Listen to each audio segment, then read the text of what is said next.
1 Samuel chapter 14, 1 through 23. One day Jonathan, the son of Saul, said to the young man who carried his armor, "Come, let us go over to the Philistine garrison on the other side." But he did not tell his father. Saul was staying in the outskirts of Gibeah in the pomegranate cave at Migron. The people who were with him were about 600 men, including Ahijah, the son of Ahitub, Ichabod's brother, son of Phinehas, son of Eli, the priest of the Lord in Shiloh, wearing an ephod.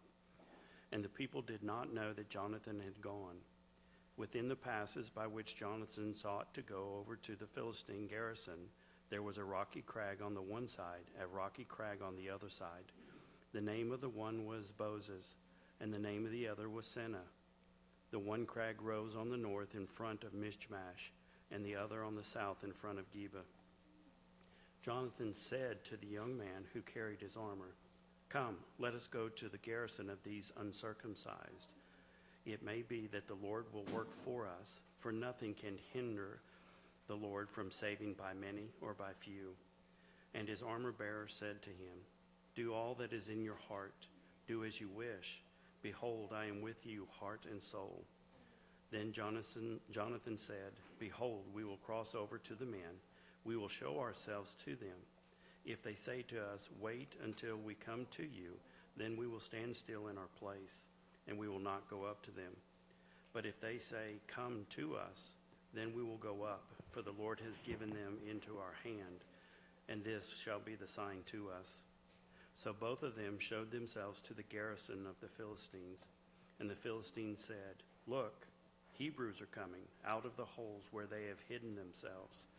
And the men of the garrison hailed Jonathan and his armor-bearer and said, "Come up to us, and we will show you a thing." And Jonathan said to his armor-bearer, "Come up after me, for the Lord has given them into the hand of Israel." Then Jonathan climbed up on his hands and feet, and his armor-bearer after him. And they fell before Jonathan, and his armor-bearer killed them after him. And that first strike which Jonathan and his armor-bearer made killed about 20 men within, as it were, half a furrow's length in an acre of land. And there was a panic in the camp, in the field, and among all the people. The garrison and even the raiders trembled. The earth quaked, and it became a very great panic. And the watchmen of Saul in Gibeah of Benjamin looked, and behold, the multitude was dispersing here and there. Then Saul said to the people who were with him, "Count and see who has gone from us."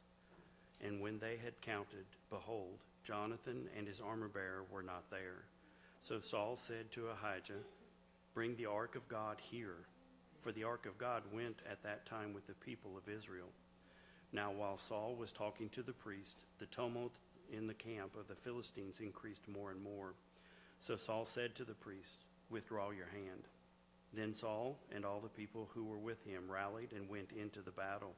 And behold, every Philistine sword was against his fellow, and there was very great confusion. Now the Hebrews who had been with the Philistines before that time, and who had gone up with them into the camp, even they also turned to be with the Israelites who were with Saul and Jonathan. Likewise, when all of the men of Israel, who had hidden themselves in the hill country of Ephraim, heard that the Philistines were fleeing, they too followed hard after them in battle. So the Lord saved Israel that day, and the battle passed beyond Beth-aven. You may be seated.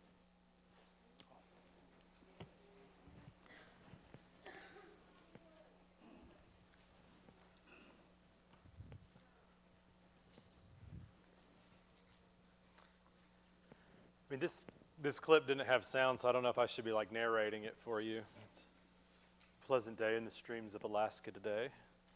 Here he is. I mean, I watched these, several of them, to try to pick which one I wanted to show you, and I was like, this is mesmerizing to watch these salmon try to swim upstream.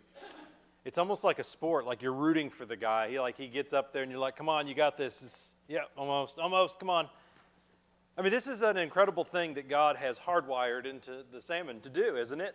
I found out through research, I didn't just naturally know this, that this is a survival mechanism for salmon. They actually lay their eggs and they mate in fresh water, and then they go out to salt water to live most of their lives until instinctively they know the land of their, not the land, the creek, the streams of their birthplace, and they return to their origins to go and spawn again and lay eggs. And for them, it's a matter of generations, right? If you don't go upstream, if you don't make it, there's no posterity. There's no future salmon, right? And as I thought of this illustration of these guys fighting against the current, I've even saw some of them, I don't know if you've seen them, where like drain pipes are pouring, and these salmon are trying to jump into pouring drain pipes. It's almost comical, and some of them make it. But as I think of that illustration, I think the same is true for the faithful children of God. If you've ever taken the opportunity to watch the Chosen series, you can't help but notice the introductory video, where you have the picture of fish swimming in the stream. And then one by one fish changes color and it turns direction and starts cutting against the stream. And this is the artist's rendering and visualization of what it means to follow Jesus Christ. To follow Jesus Christ means to swim against the current, to go against the grain. And Jesus wasn't the first one to cut against the grain, to swim against the current. Jonathan today, we see him doing the same thing. But he's the only one that did it perfectly. And he's the only one that by doing so won ultimate salvation for his people. And so Jesus certainly is the great salmon swimming against the stream of normal humanity. Now, if you'll remember last week, we left off with Saul doing virtually nothing about his problems. And this week, by the time we get to verse 2, we find out Saul's still not done doing nothing about his problems. He's hiding out in a cave in Gibeah, several lengths from the battlefield as they're waiting for him to come out and meet them in battle. But this is not the tone of most of this chapter. This chapter doesn't just highlight and accent Saul's cowardice. Rather, it starts with verse 1, and verse 1 introduces us to Jonathan again. One day, Jonathan, the son of Saul, said to the young man who carried his armor, "Come, let us go over to the Philistine garrison on the other side." But he did not tell his father. Now, Jonathan's young, and like many young people, Jonathan got tired of waiting. Right? He got impatient. He probably got tired of war councils and strategies constantly being drawn up. Maybe he got tired of the cowardice and unfaithfulness of his father. But whatever the case may be, he's ready for action. He's had enough. He's ready to go face the enemies of God and meet them in battle, but he doesn't tell his father. He slips out, he doesn't tell him. And we know what kind of temper Saul has, at least later reckonings, we know what kind of temper he has. But at this moment, Jonathan's acting against all military protocol. He's pushing back and shirking his cowardly father's policy here. But in the end, we will notice that it is the one who swims upstream, the one who cuts against the grain, it is the one who honors God in this episode and in this story. And it's Jonathan who, in the end, reminds the people what they're fighting for. It's Jonathan who takes the risk to his own life so that he can demonstrate the power and might of God. It's Jonathan who inspires a movement of God's people to show up and get busy and active. And as I think about this scene, I think of how we are embattled today in a cultural crisis. We're embattled by a lack of political favorability. In many ways, we could say we're embattled by satanic and pagan forces. We're embattled as the church, and as we look around, we see the ease and how readily available sinful living and lifestyles have become, and the options are plural and many. We see weak and feckless leadership, not just in politics, but in churches and often in homes.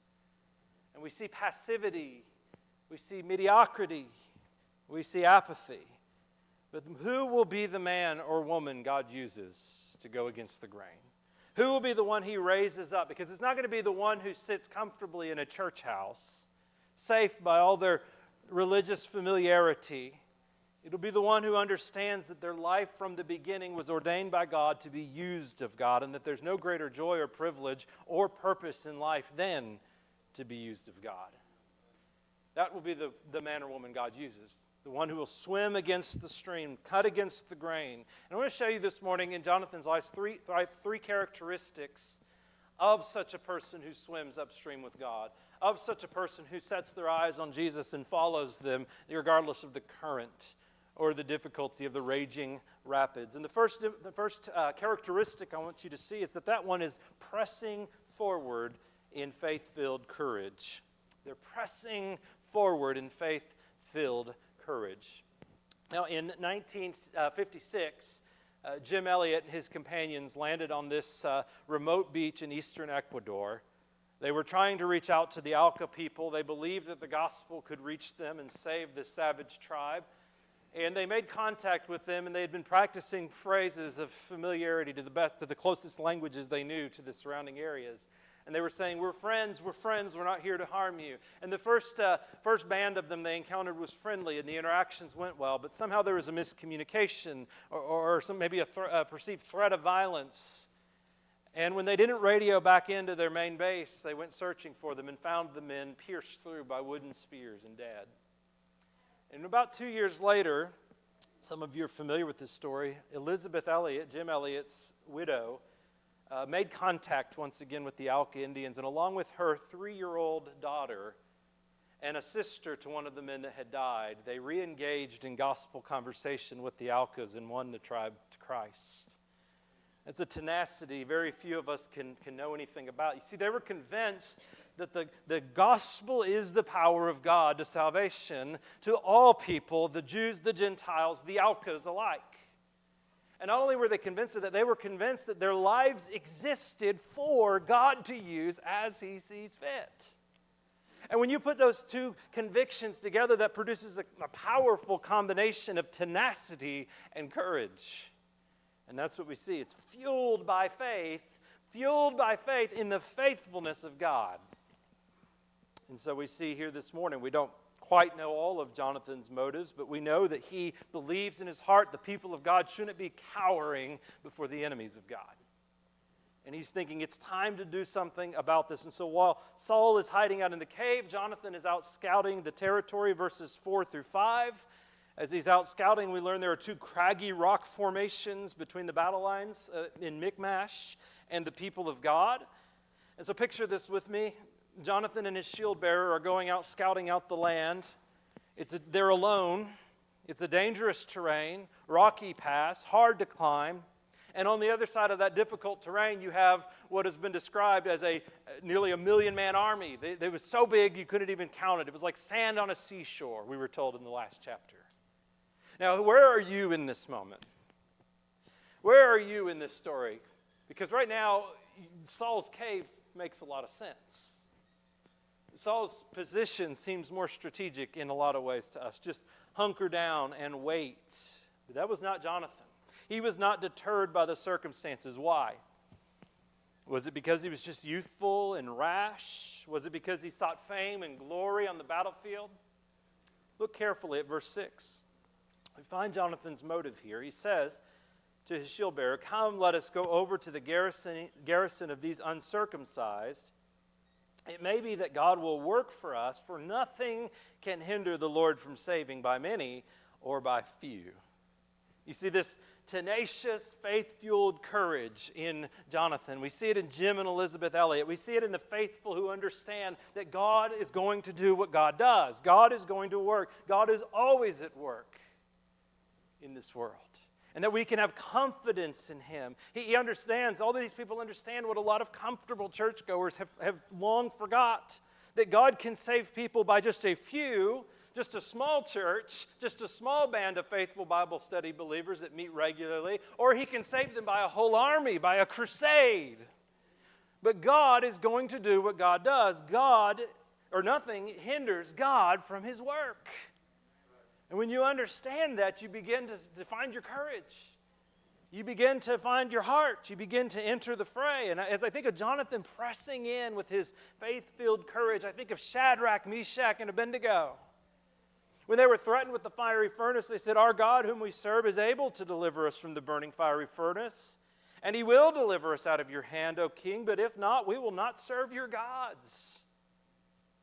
What courage. I think of Paul in Philippians 1:20. He says, "It is my eager expectation and hope that I will not be at all ashamed, but that with full courage, now as always, Christ will be honored in my body, whether by life or by death."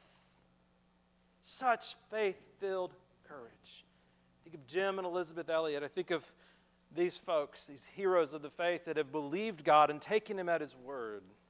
I think of my friend Ethan that's got months probably left to live, who has suffered through his brain cancer with no treatment currently available save a miracle from God. And I think how these people and him alike, they all have one thing in common. They believe God is going to do good for his people. They believe at whatever the cost, he's going to provide, he's going to care for. They're confident in the name of the Lord, that God upholds his reputation, that God upholds his fame throughout this world. And then I think of them and I think of my own tiny advancements in the gospel. I think of the times I've shirked back and played the coward more than the times that I've risen up and done what I ought to do. I think of the times I've played like Saul. I've surrounded myself by the familiarity of religious things, the church house, the Bible studies, all the things that we rightly cling to, but sometimes it's more comfort for us to be here than it is for us to engage a world that is dying and fighting and in tumult. You see, Jonathan's courage is compelling to us, but it's not out of reach. It's not out of reach for any of us. If we believe God, if we take him at his word, we will say to ourselves, it may be that God will work for us because nothing can hinder God from saving through my life, through my contribution, through my family, through my job, through my church, through my travel paths. Nothing can stop him. Nothing can hinder the Lord. So why retreat? Why hide? Why take the easy path? Why play the coward? Why turn to lesser saviors? Because we are surrounded, church, by hungry lions. We are surrounded by uncircumcised and godless forces. We are surrounded by a dangerous topography and landscape today. But you know what? God has not changed since the day Jonathan made the decision to face these trials head on. God hasn't changed. And the better we know him, the better we learn his reputation, the more confident we become that he's going to do right and he's going to prevail. That's the first characteristic we notice of the person who swims upstream with Christ. The second is that person is watching for the Lord's lead. Watching for the Lord's lead. Now, several years ago, I participated in a lip sync battle competition. I was drug in, I'll call it, by a church member who decided I needed to go do this with them. And I'd never done one before, and I wasn't so sure that I should have been the one doing it. But we didn't practice. I didn't know we were supposed to practice. And so we got up, and I did what was natural. I just followed his lead.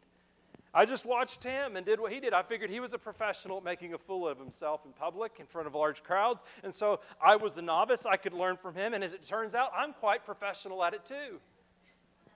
Not too shabby. And we raised a lot of money for a good cause, so it made it worth it. But I watched his lead. I watched his steps. You see, when we find Jonathan, he was brave, but not stupid and misled. He was brave in his confidence in the Lord. He was brave, and so he concocts this plan that sets him up to say, how is God leading us? I feel this courage. I feel this tenacity. I feel this need to do something. I can't just sit around and do nothing. But where is God leading? Notice in verses 8 through 10 what he says.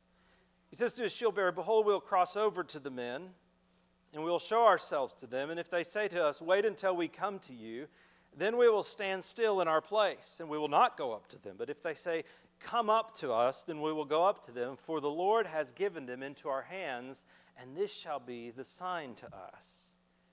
Now, some of you are tempted to read this and say, come on, Pastor, is it really this easy? If A happens, God's not in it, but if B happens, God, this is a sign from God. And really, I do wonder how often it really is that easy. It really is that easy sometimes. It's us that complicate most of the process. It's us that overthink it, us that try to kind of read into God's motives sometimes and what he's doing. But whatever Jonathan's doing here, whatever you may say of this, what we see is Jonathan isn't interested in thrusting his will on God's. He's not interested on thrusting his desire for victory on God. And so what he's doing is he's in recognition that God is in charge and gets to decide how Jonathan lives his life. He offers this test that will determine whether this rush of courage and passion is meant to be spent in battle or whether he's to wait, whether he's to hold back, whether God is in fact leading. And in an impulsive generation like today, this is impressive. right? You don't see this kind of restraint often today. You think if I got a wild hair, if I got a movement, then that must be the Lord leading me. And in some cases it may be. But we want to dive right in. Sometimes we just have a feeling. We just feel something. We think, how can something that feels so right be wrong? God must be okay with this. He must be all right. And so rather than allowing him to show us the next steps, we are just impulsive. But not Jonathan. Don't mistake his passion with impulse. He says, this is what we're going to do to determine whether God, in fact, is going ahead of us. And they set this up.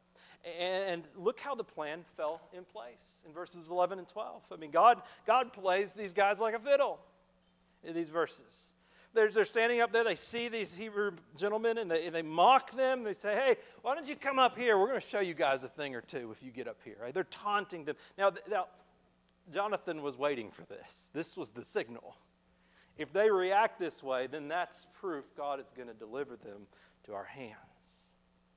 As you think of this kind of courage, Jonathan's courage was not the foolhardy courage that says, I'm going to spend my last few dollars on a lottery ticket and God will help me win the lottery. That's not Jonathan's courage. His courage is not like, Lord, I really want this job with the extra benefits and perks, even though it's going to take me away from my church on Sundays, even though it's going to take me away from my family. But be with me as I go boldly into this interview. That's not the kind of misinformed courage Jonathan has here. Rather, Jonathan's courage is a lot like Moses' courage when Moses interceded for the people and said to God, if you go, I'll go too. If you don't, count me out. That's the courage. And a person who God uses this way is a person who's going to be watching for God's lead, who's going to be watching for his leadership, his movement. They're going to keep their mind and their heart in the Word of God. They're going to keep their eyes focused on Jesus. They're going to watch how he interacts with people through the Gospels. They're going to try to mirror and pattern their life like Jesus is. They're going to follow in step with him. Or maybe it's a young woman who feels like she should do something noble. God's put it in her heart. But rather than rushing ahead, she's going to wait and she's going to pray. She's going to seek God's face. It may be that that person demonstrates their inability and they're trusting God's all ability by spending each morning in prayer rather than diving headlong into their day, and they pray. They seek him because they're looking for his leadership first.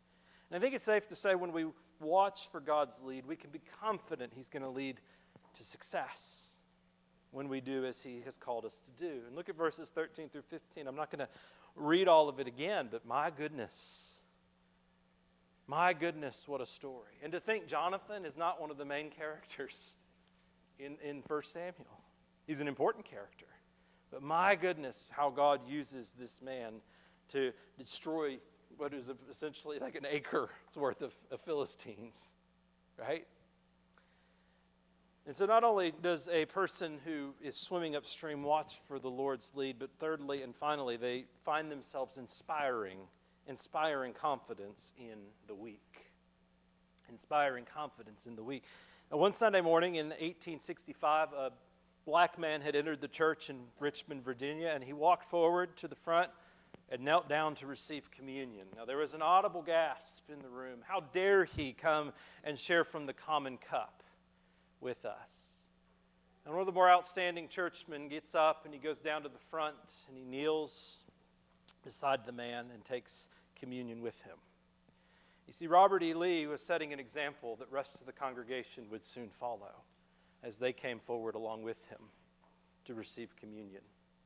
You know, a man or woman of God who swims upstream often ends up inspiring those spectators to become participants, those watching to get involved. They inspire them to place their lives and trust in God's hand and let the chips fall wherever they may.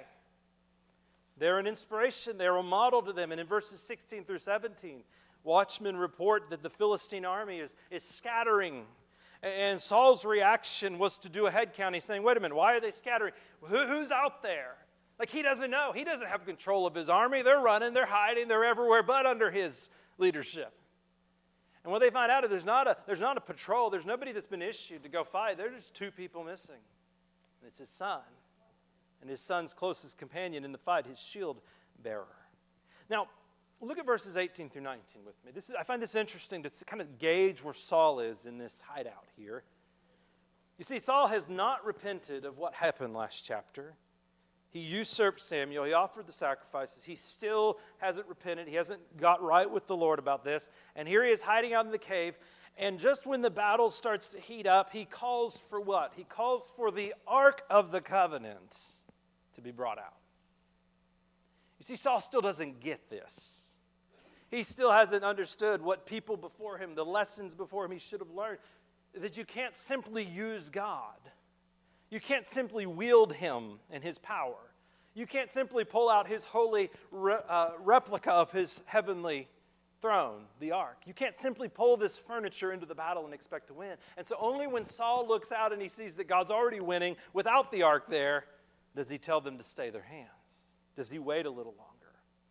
And in verse 20, we finally, after 19 verses, we finally see Saul and the army get involved. You see, Jonathan effectively lit a match that it set to fire the armies of Israel. They found their courage. In fact, they find the Philistines fighting themselves. Talk about divine intervention.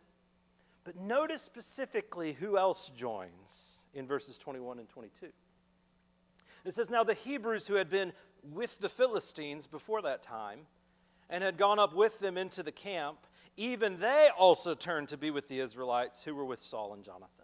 Likewise, when all the men of Israel who had hidden themselves in the hill country of Ephraim heard that the Philistines were fleeing, they too followed hard after them in battle. Suddenly, the Israelite army finds their courage, and not just the main army, but the defectors. They saw where this was going. They knew who the winning side was, and they went to the Philistines. They defected, but also the deserters who were hiding. Jonathan's faith, Jonathan's following God's leadership inspired the defectors and the deserters to come out and to join. In Birchwood Baptist, we have to understand it's to swim faithfully upstream means that God's going to cause others to look to you. They're going to cause others to find you, to single you out. You'll be an inspiration. You won't have time to look down on the defectors who have crossed over and gone to the wrong side. You won't have time to put down those that have holed up and they're timid and they're afraid. You won't have time for that because you're busy serving. You're busy following God's lead, but you will be an example to them. You will be an inspiration to them when they see you ministering to the needs of the saints, when they see you standing for truth in the public square, when they see that you are faithful to Jesus through your own personal afflictions. They will be inspired. You know, we live in a time where being a victim is kind of elevated. Being an oppressed people is kind of given an exalted status. But you know, the goal of a Christian is not to be self-victimized. The goal of a Christian is not to be self-defeated. The goal of a Christian is to be weak to self, but strong in the Lord. And that's precisely what Paul says in Ephesians 6:10. Be strong in the Lord and in the strength of his might. And so, church, let us not play the coward. Let us not go hole up. Let us not go and swap sides and say this church thing is a losing strategy in America today. But rather, let us look at how Jonathan was used and his armor bearer was used to deliver the people of God, because God is always faithful. Now, you know, I don't want to be misleading by any means because I'm preaching this. I don't want you to think for a second that I'm courageous and brave and strong. I mean, I want to be. I certainly want to be. I want to be fearless in the face of threats and danger. As I see the way the culture is turning, as I see the embattled churches, some of them defecting, some of them deserting, and I see what's going on, I want to have the courage. As people grow more hostile, as the love of many grow cold, I want to burn with passion for the things of God and for his name. And I want to believe wholeheartedly in that. But the truth is so often I play the coward like Saul. I find a lot of comfort holding back and staying in the walls of the church. And I know some of you, if you're honest enough, would say, that's me too. That's me too. And so what do we have? Do we have just one man's good example of courage? I want you to go back before we close and look at verse 6 one last time. Go back and look at verse 6. Come, let us go up over to the garrison of these uncircumcised. It may be that the Lord will work for us, for nothing can hinder the Lord from saving by many or by few. In fact, this morning, nothing has hindered the Lord from saving many by one. By Jesus Christ. Now, Jonathan was a great example of facing one particular enemy of God, but when we think of Jesus Christ, who stood up boldly in the face of God's hot wrath for your sin and my sin, who stood up boldly against all the angry powers of hell, who stood up boldly not with a shield bearer or a companion by his side, but with all of his friends scattered and deserting him. And that out of his boldness and braveness, he didn't just save God's people from one enemy, from one fight, from one particular battle, but he saved all of God's people from all time, forever and ever. That's the one we follow. He came into our world.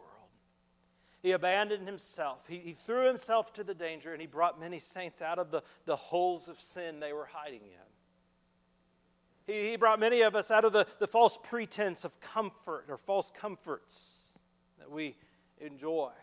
He brought many of us out of man-centered religion, trying to do good to earn his approval. And he laid down his life, and he inspired a worldwide movement that is still swelling today. The truth is, there's probably somebody in this room who's never joined in. There's probably somebody in here who's maybe even crossed over to the other side and said, this doesn't look like a winning strategy. The faithful to Christ are on the decline. I want to be on the side of power. I want to be on the side of comfort. I want to be recognized by the lost culture. I don't want to live my life in fear or danger. And you've crossed over. And I hope today you understand through reading this and through seeing Jonathan's example, it's never too late to come out of hiding. It's never too late to join Jesus in what he's doing. It's never too late to cling and lay hold of his victory. If you'll come. Now, brothers and sisters, I want to ask you this. Where's your courage? What example are you setting in your home? What example are you showing amongst your family? What example are you showing at church? What example are you showing in your community and the neighbors that live next to you, in your front and your back, to your left and to your right? Because I assure you, if you're going to be used by God, you're going to be swimming upstream.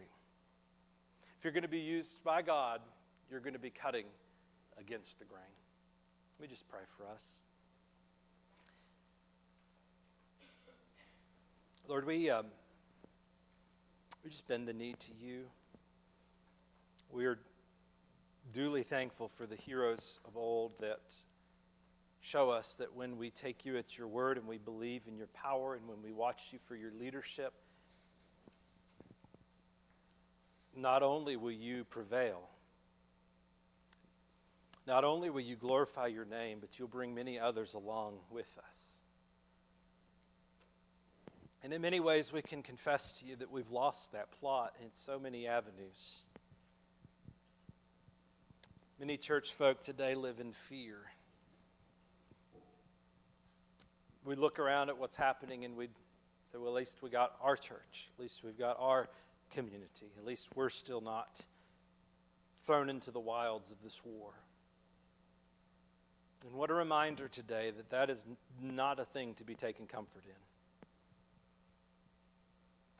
Rather, as the writer of Hebrews tells us, let us fix our eyes on Jesus, the author and architect of our faith, who for the joy set before him endured the cross, scorning its shame, and sat down at the right hand of the Father.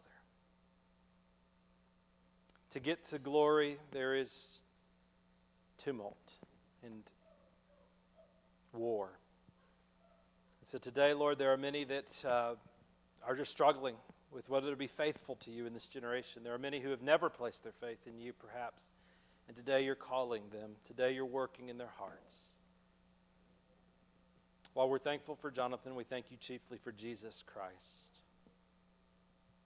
May we draw, as we draw water, may we draw courage from him.